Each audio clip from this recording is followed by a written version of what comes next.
Hi friends, we are going to start a new topic in general study, that is concepts of national income. This topic or this chapter is relevant in two ways for our examination. The first thing, that you'll get a lot of questions from time to time in your examination, as well as this will help you to understand the further economic study, as well as in the newspaper you will get certain terms like GDP, GNP, per capita income, national income. So we must have the clear understanding of all these facts and figures. And that's why it becomes naturally relevant and important for our examination and for the knowledge of economics. So having kept in mind these facts and figures, we'll just try to understand it. In the topic, the concepts of national income, the term income is for our purpose, which is directly linked to the economy. Did you ever think that what is the source of income of any person, of any country, or anything else? You may speak like that: farming, industry, services, jobs, these are the source of income. But collectively, you are right. But collectively in economics, the main source of income is production. Collectively, whatever you are speaking, whatever you will speak, that will be subsumed under production. So I mean to say that production is that particular economic activity that generates income. In other words, you can say that production is that central activity, central economic activity that generates income for a person, for a family, for a nation, for a state, and for each and everyone. When we go in detail, the entire production of economy could be divided into two parts: production of goods and production of services, which means that production could be possible in two ways. Either we can produce the goods in farming, as farmers are producing the agricultural products, industrialists are making the products. If not, you can join a job. Job means any kind of duty, that is called service also, any kind of duty on behalf of which you get certain monetary benefits. Name might be different, like salary, wages, whatever it may be, but collectively that will be known as services. So I mean to say, there is no third option for production. There are two main segments of production: production of goods and production of services. When we go forward, even goods could be divided into two parts for understanding: consumer goods and capital goods. Consumer goods means, as we are using in our day-to-day life, inside the classroom, inside our houses, whatever the goods we are using, that laptop, mobile, headphones, pen, copies, all these are consumer goods. But what about capital goods? Capital goods means any kind of machine or any kind of that kind of goods which helps to produce the consumer goods. So normally the machines is the best example. Second example could be a tractor for a farmers, could be example, best example of a consumer good, capital goods. Pump set for a farmer is an example of capital goods. It means that farmers are using all these goods, all these assets for different kind of productive activities. So in this way, we can analyze the meaning of income. So you'll have to remember, production is the core activity that generates income, and the entire production of a country is divided into two parts: production of goods and production of services. And broadly there are two type of goods: consumer goods and capital goods. Okay, going forward, we can discuss the same thing. uh, it means that if you want to decide, if you want to estimate the income of a person, income of a family, income of a state, income of a nation, you will have to estimate the total production of the value of production. Say for example, suppose in a family there are five members. One member is IS officer, another is suppose farmer, third one is engineer, fourth one is doctor, and fifth is unemployed. Okay. So we'll have to sum up the entire earnings earned by all these people except the unemployed person, and that will be the annual income of that family. But when we decide the per capita income, we'll have to divide by the all five members, because the unemployed person, though he is not earning anything, but it doesn't mean that he is not consuming. He is enjoying and consuming each and everything as other people are consuming. There, in this way, we can estimate the income of a family, income of a state, income of a nation. I may put up the question why the estimation of national income is required. Why it's so relevant that we are going to study? It's relevant because it is conducted by each and every country in the world. Having estimated the national income, they get a lot of implications regarding economy. Where is the problem? How to increase our production? How to generate more and more income? What is our status? Where is the problem? How to resolve the problem? So a lot of implications are taken having estimated the national income. Thereafter, you must remember, in order to estimate the national income, first GDP of the country is estimated. It's a very well-known term across the economic activities. GDP as reflecting uh, in front of you. GDP, that is gross domestic product. You remember that? Once again, I am repeating. In order to estimate the national income of a country, first GDP is estimated, that is gross domestic product is estimated.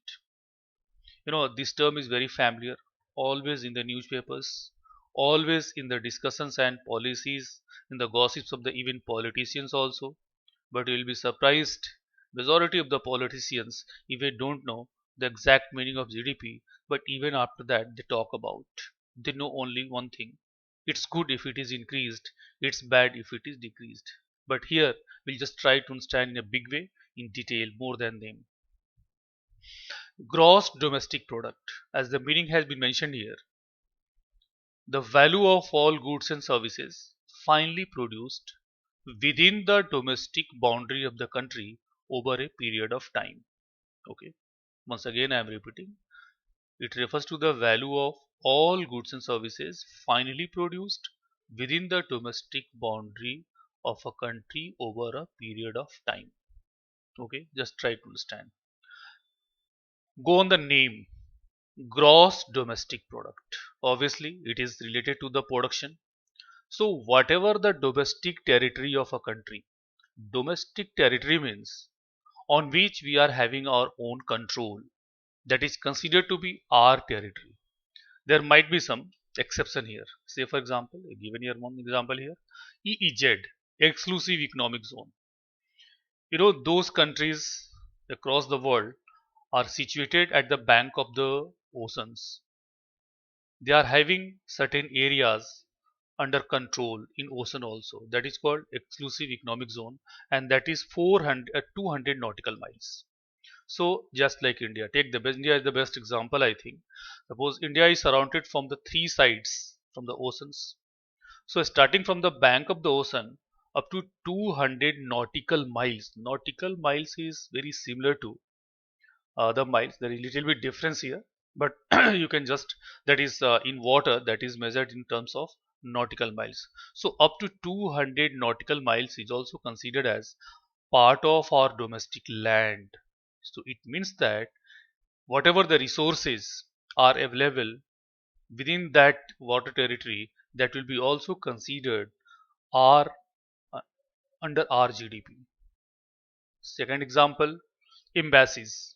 Our embassies are generally situated outside the country, but wherever our embassies are situated, that particular land, that area is considered within our domestic territory. So though it is outside, but even after that, that is considered under our GDP. So in this way, the first thing, the domestic territory must be defined. When we estimate GDP, domestic territory must be considered here. Okay. Second important thing to understand GDP is the finally produced. The term finally is important. Finally means when goods are completed, finished, and their prices are decided, then this will be included. If it is unfinished, this will be carried over for the next year. So the goods must be finally produced. So third thing is that over a period of time period must be generally taken for 1 year, generally financial year in our country. So in this way, we can understand the exact meaning of GDP.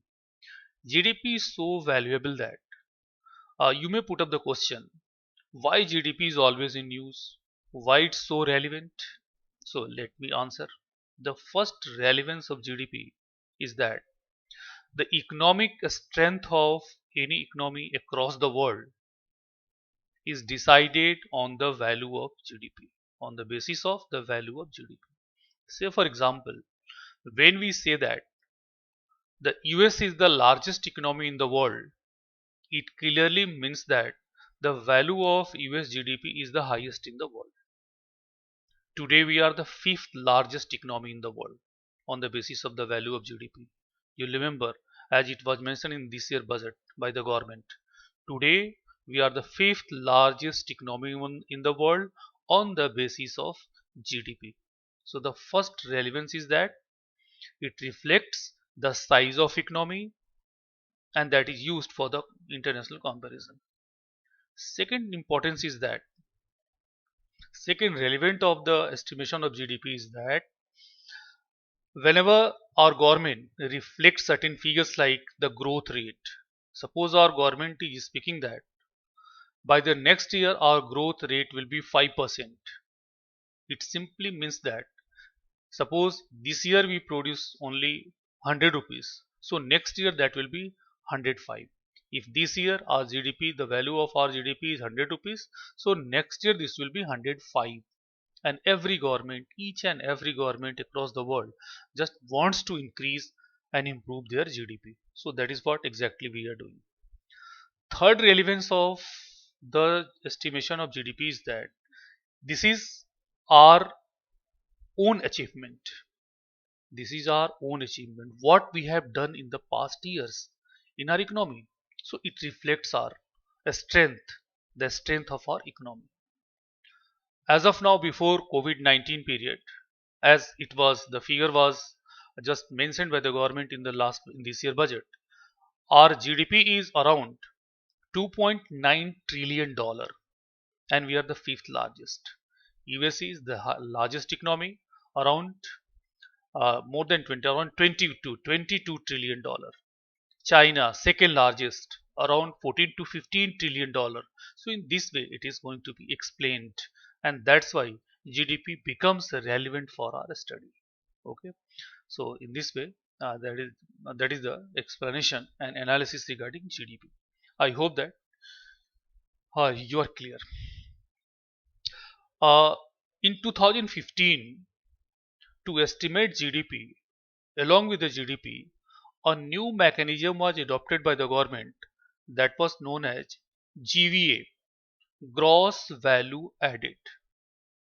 Concept of gross value added was adopted in 2015. Just try to understand in detail. In fact, GVA was brought into focus and brought into system to measure the sectoral production, regional production, so that the government would be able to formulate better policy for all those sectors. So some explanation has been mentioned here. Just let us try to understand.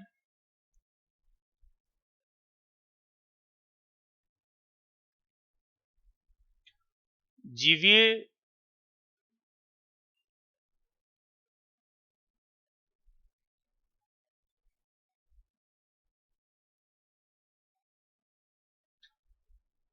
here mentioned, just there is a pause here.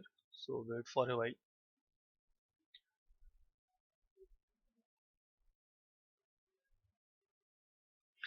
GVA is the measure of the value of goods and services produced in an area, industry, or sector of an economy. What I explained earlier, the same thing has been mentioned here.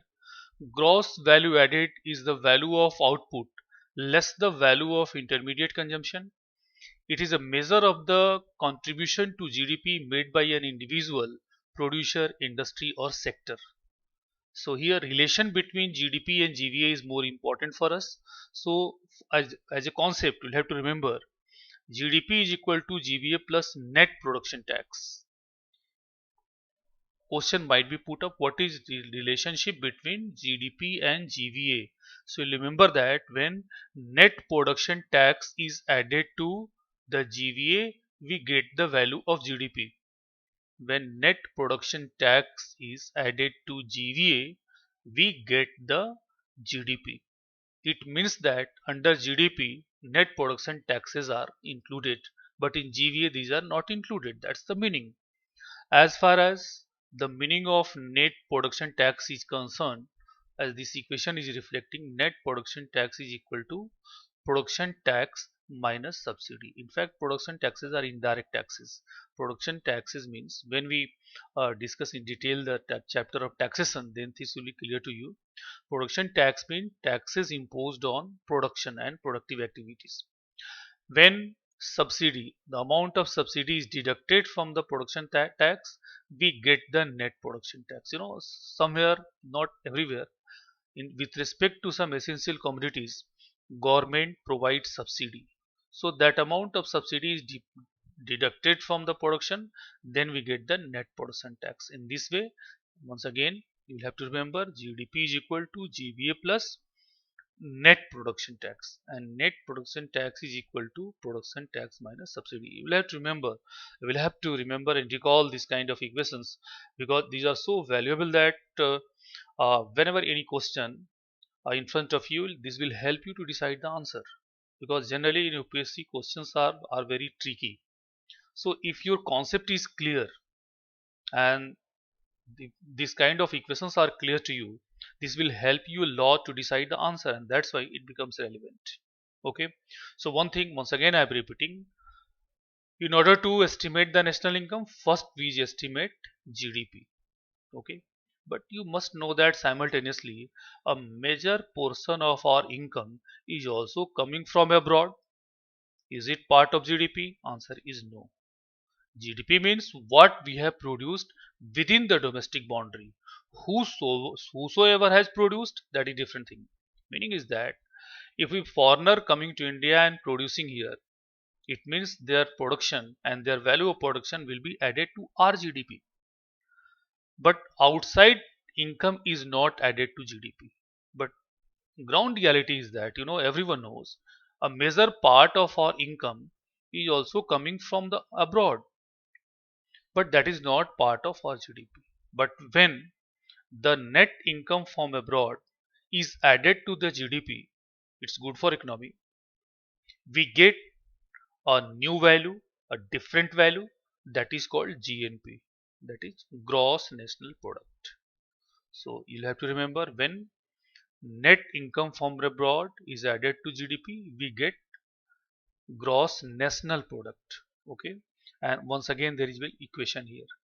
Gross national product, that is GNP, is equal to GDP plus X minus M.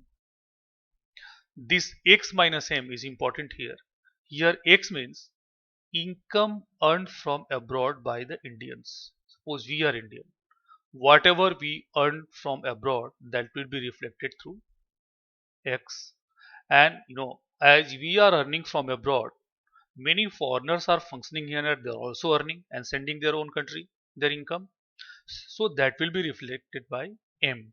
So X is equal to income earned from abroad, and M is equal to income earned by foreigners in India. And that's why X minus M is the net income from abroad. So the simple meaning is that when net income from abroad, that is X minus M, is added to the GDP, we get GNP, that is gross national product. This equation is valuable for us for examination point of view. When you see the last year question papers, I have seen the question several times. See questions like that. What is difference between GNP and GDP? Difference is X minus M. So it is up to examiner in what way they are putting the question, in what way they are asking the question. It is up to them. They may put up the statement. They may make the statement X minus M is the net income from abroad. They can redesign the question and they want the answer in terms of the reflecting this kind of differences also. So it is up to the examiner. But in what way they are putting the question, that is different thing. But if this basic and key equation is in your mind, you will be answer it properly. One another question I would like to share with you that has been asked in the past years in the UPSC examination. Once there was a question, the condition was given that suppose if x is equal to m is equal to 0. Suppose, just imagine, in such a condition, what could be the possible nature of that economy?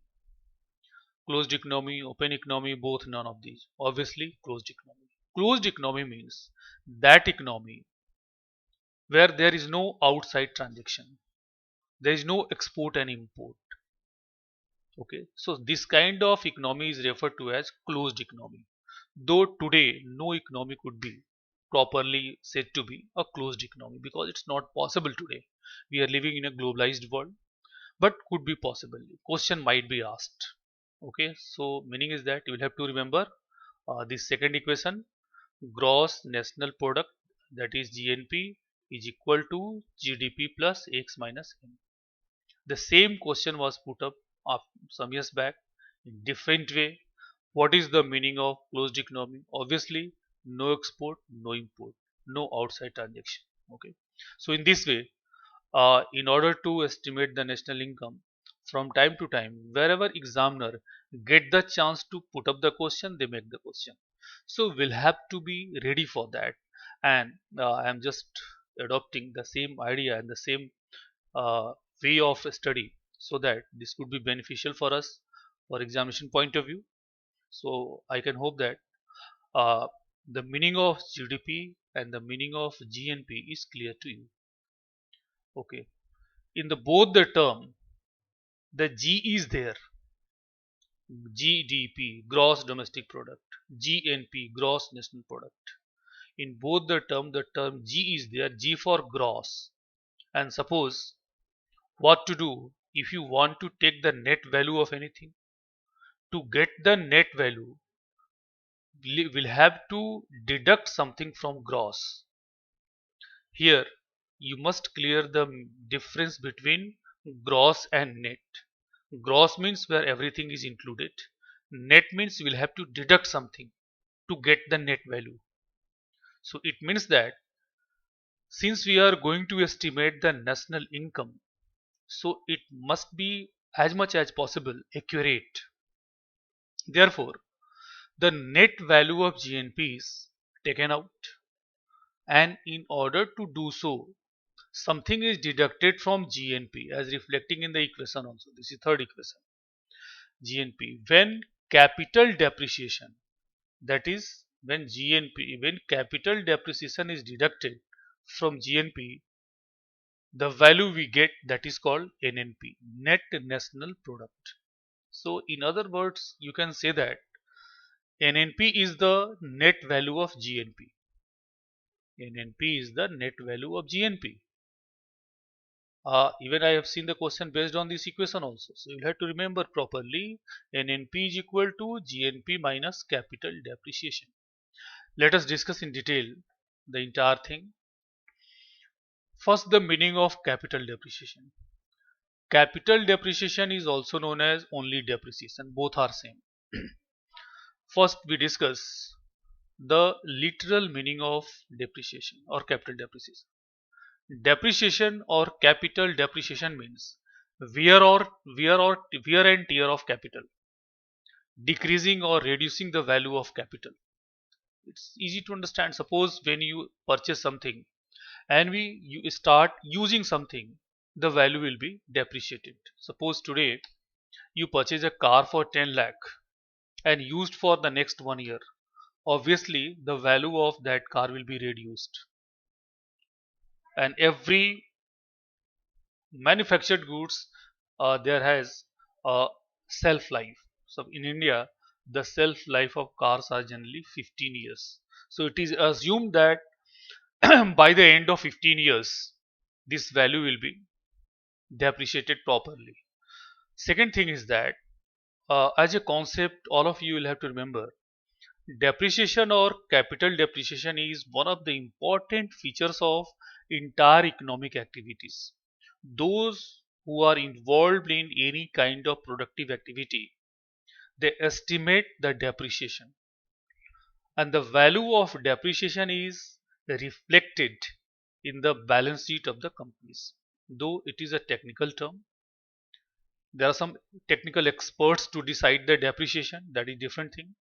But depreciation is one of the important item, one of the important segments of the balance sheet of the companies, and the same figure goes to the government and government estimate accordingly.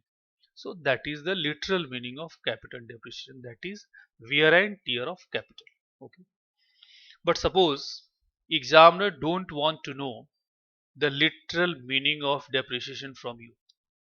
Examiner wants to know the meaning of depreciation in terms of this equation. So in terms of this equation, what is the meaning of capital depreciation? For this answer, we'll have to equate it. Just transfer minus capital depreciation from left side and just transfer NNP from the right side. So the answer would be capital depreciation is equal to GNP minus NNP. So that's the answer.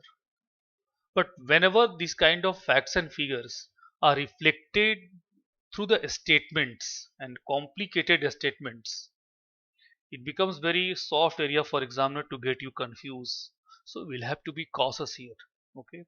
So if these equations are clear to you, you will be able to decide the answer properly.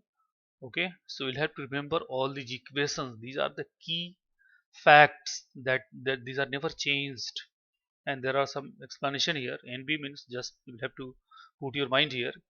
The value of NNP, that is net national product at factor cost, was considered national income up to 2015. Okay, let me clarify in detail. In order to estimate national income, we estimated first GDP, then GNP, thereafter NNP. Okay. Now, till now I didn't mention the term national income, but here, having estimated the value of NNP, we are at the juncture to decide the value of national income. Okay. But here there are some there are some reforms. The reforms are that when the new government came into power in 2015, they brought a lot of changes. Okay. So in 2015, government decided to bring some changes even under the estimation of GDP and national income. So before 2015, or you can say that till 2015, the value of NNP at factor cost was referred to as national income. You may put up the question, what is factor costs? So once again, let us discuss. You may consider differently. The value of NNP is estimated in two forms, that is at factor cost and at market price. Factor cost is considered like factory cost. Try to understand the factor cost, meaning of factor cost. You know, in economics, broadly there are 5 factors of production. There might be more, but basically there are 5 factors of production. What are the 5 factors of production? Land, labor, organization, entrepreneur, and capital. Land, labor, organization, entrepreneur, and capital. To make even a needle or an aeroplane, we need these 5 fixed factors are absolute necessary. And on all these factors, we have to spend something. Entrepreneur will take profit, capital will take interest, laborers will take wages. So in this way, land will take rent. So in this way, there are certain investment, there are certain expenditure on all these factors. Keep aside the raw material, that is different thing. So factor cost means per unit cost of production. Whenever a producer produce something, keeping this fact in the mind, every kind of production is conducted with an intention of profit. So entrepreneur add their profit to the cost. So you remember that profit is also the part of the cost. Without profit, no business runs. So entrepreneur takes profit. So having produced any kind of product, per unit cost of production is decided by the producer. That is called factor cost. But when the product comes into the market, government is ready to impose the tax, that is indirect tax. And finally, the price at which we purchase the commodity, that is the market price. So I think that the difference between factor cost and market price is clear to you. Factor cost, no tax is included here. On market price, taxes are included. Okay, so that makes the difference. Till 2015, the value of NNP at factor cost was considered as national income. But in 2015, government decided to give away from this mechanism and they adopted international parameters of estimation, and thereafter the value of NNP at constant market price is referred to as national income. So therefore, since 2015, the definition of national income has been changed in our country. Even in old book and old notes, you may find the same old things. So you should not get confused. Today, the value of an NP at constant market price is referred to as national income. Before 2015, the value of an NP at factor cost was considered as national income. I mentioned a term, constant market price. Constant means the price of the base year. Base year is a reference year, and for the estimation of any kind of data, any kind of these figures in economy, a certain base year is taken. Base year is taken. Base year is a reference year, because as a concept, once again let me clarify, whatever we have talked till now, like GDP, GNP, NNP, national income, whatever it may be, these are dynamic features, keep changing from time to time, fluctuates, their value fluctuates from time to time.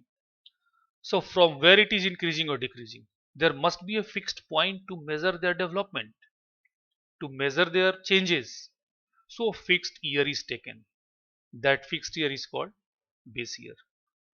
In 2015, our government decided to change the base year from 2004-5 to 11-12. So that was another change in 2015. Base year was changed and 11-12 was taken as the base year, new base year. Base year is a reference year, you'll have to remember, because prices keep on changing from time to time. So how to compare the prices? For this kind of comparison in the prices, in the value of production, a base year is taken. You may put up the question, why 11-12, why not other years? Your question is right. Such a year is considered as base year, during which throughout the year there have been less fluctuations in the prices. Prices would have been stable as much as possible. So when government decided base year in 2015, they got that the year 2011-12 was having such qualities, and that's why it was taken up. In our country, you must know, after every 5 years, base year is reviewed, and if it is required, it is changed. Once again, base year is going to be changed. Lastly, it was changed in 2015. Now in 2025 years has been completed. So government has decided as new base year 1718, but it is not in practice till now. So remember, though it has not been declared, it has been conceived only. That's why I mentioned here that expected new base year is 2017-18. So whenever this will be announced, this will be applicable. But as of now, 2011-12 is considered as national income base year. Okay. Going forward, you'll have to remember in 2015 there were three changes. Lastly, I'm going to sum up the estimation of national income.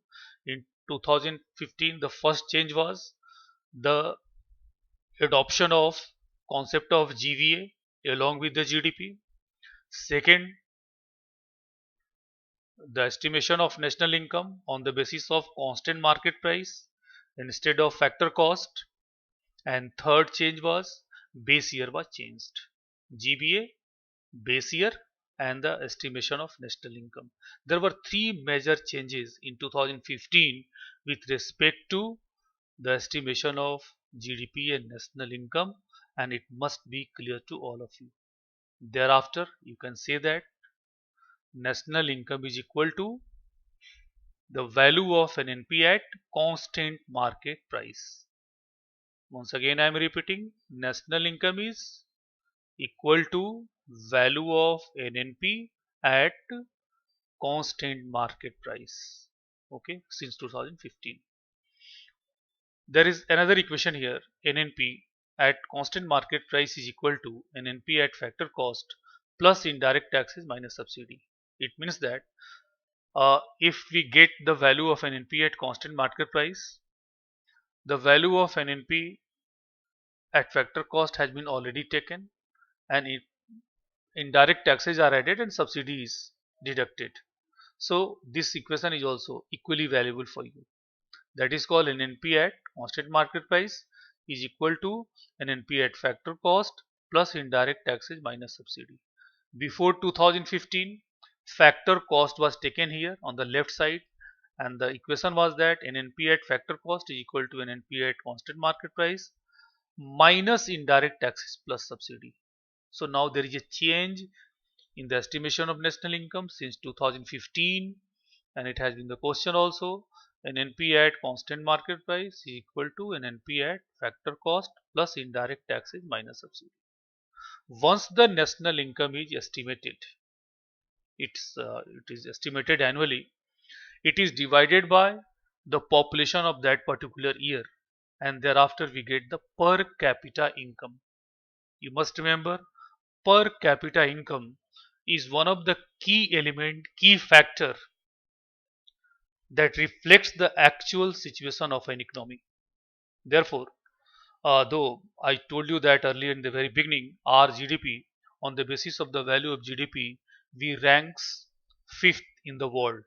So clearly it means that our national income would have been highest in the world. Generally these kind of estimation are not made on the basis of national income.